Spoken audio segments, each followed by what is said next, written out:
Mpandraharahan'ny fonja disy fanantenana tamin'ny fanendrena ireo mpikambana mandrafitra ny governemanta. Hanohy hatrany ny hetsy-pitakina ireo mpandraharahan'ny fonja manoloana ny tsy famalinany antso nataon'izy ireo toy ny fanomezana sekretera-mpanjakana misahana ny fandraharahana ny fonja. Fanovana rafitra no takina ka mila hamparina tokoa izany hoe ireto mpandraharahan'ny fonja ireto.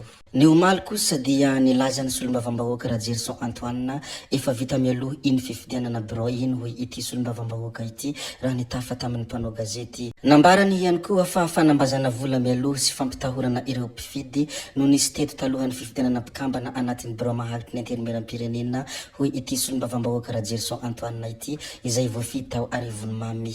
Noho ny farany dia nilaza ihany koa ity solombavambahoaka ity ny hoe mbola tsy miala amin'ny fomba fanao teo aloha ny zava-misy na dia fanovana aza no notakiana hoe ity solombavambahoaka mpitariky ny antoko politika fivoy ity. Fa Andriamatoa Nena Andriantsitohena kosa dia nilazany hoe madio aho tsy nangalatra ary tsy nanao kolikoly indrindra tsy hanao politika intsony ny tenako. Nandritra ny famindram-pitantanana teo anivon'ny ministeran'ny fanajarena ny tany sy ny raharahantany ny andron'ny 7 Oktobra 2024 no nanambara inga Nena Andriantsitohena izay minisitra tamin'ny fitondrany Andry Rajoelina fa madio ny tenany ary tsy nangalatra izy tsy nanao kolikoly nandritra ny fitantanana io ministera no sahaniny io.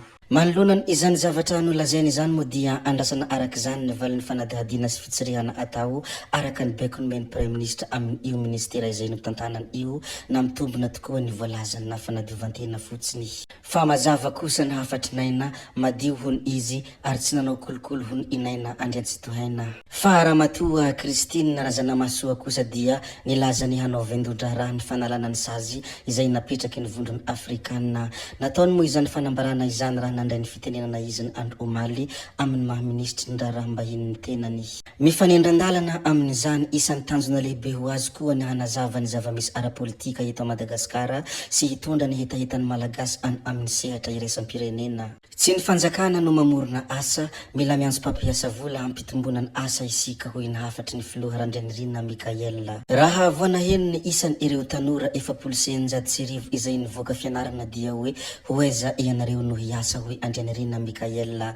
Matoy ianareo ny tolona dia manantena fiovan'ny firenena izay efapotika. Ny firenena efapotika, ny olona izay tonga avy any ivelany mba mampiasa vola eto amintsika indray no enjena no gadraina satria mifaninana amin'ny namana sasany dia mitsoka ny mpitondra vola avy any ivelany. Mijery isika izy ireo amin'izao hoe ahoana ireto mpitondra vaovao ireto, tsy ny fanjakana no mamorona asa, ny eta entrepreneur tsy mandroso fa mila miantso investisseur hampitombona asa isika hoy ity filohan'ny fanavozan'ny republika ity. Nilaza ihany koa ity Andriamatoa Hajaina ity ny hoe be loatra ny fuite de cerveau ka hiezaka ny fanjakana hitazona ny cerveau. Manome toky izahay kanefa kosa ny asa tsy vita vetivety hoe hafatra izay nambarana hatrany. Fa ny mikasika any Andriamatoa Mamarafatomanga kosa dia tratry ny aretim-po hoy ireo mpitsabo Mauritianina. Mpitsabo miisa 4 aveo anivon'ny ministeran'ny fahasalamana ao Maurice no nanamafa manana olana amina resaka fohy Mamarafatomanga ary nambarany izy ireo fa tena marary tokoa ny mpandraharaha malagasy ity. I Mamarafatomanga moa dia efa andro maromaro no nahiditra hopitaly tamina klinika iray ao Maurice.